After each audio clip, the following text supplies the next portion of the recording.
परमेश्वर का एक वचन कहता है, हे मेरे लोगों, मेरी शिक्षा सुनो, मेरे वचनों की ओर कान लगाओ।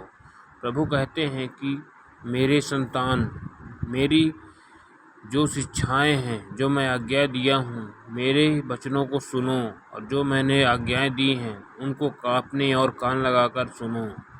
मैं अपना मुंह नीति वचन कहने के लिए खोलूँगा, मैं प्राचीन काल की गुप्त बातें कहूँगा।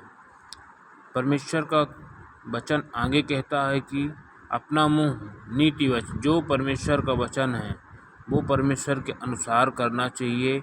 और जो नीति वचन में लिखा गया है, परमेश्वर कहते हैं जो मैं तुम्हारे लिए खोलूँगा वो प्राचीन काल, मतलब पहले ही परमेश्वर ने हम लोगों के लिए अपने वचनों के द्वारा और हम लोगों के लिए खोला है रास्ता, जो मार्ग बनाया परमेश्वर ने।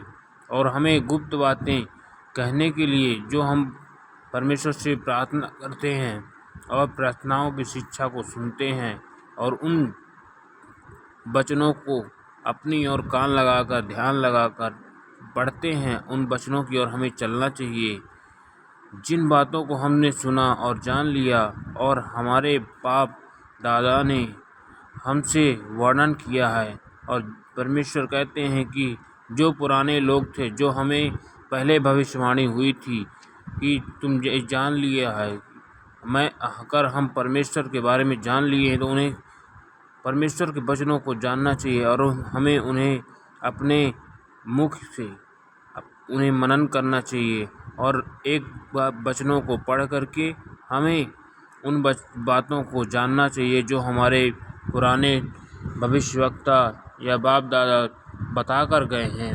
उन्हें हम उनकी संतान से गुप्त ना रखें, परंतु होनहार पीढ़ी से लोगों से यहोवा का गुणानुवाद और उनकी सामर्थ और आश्चर्य कर्मों का वर्णन करें। परंतु हमें उनकी संतान के समान, परमेश्वर के हम सब संतानें हैं, परमेश्वर की संतान के समान हमें अपनी बातों को गुप्त रखना नहीं चाहिए।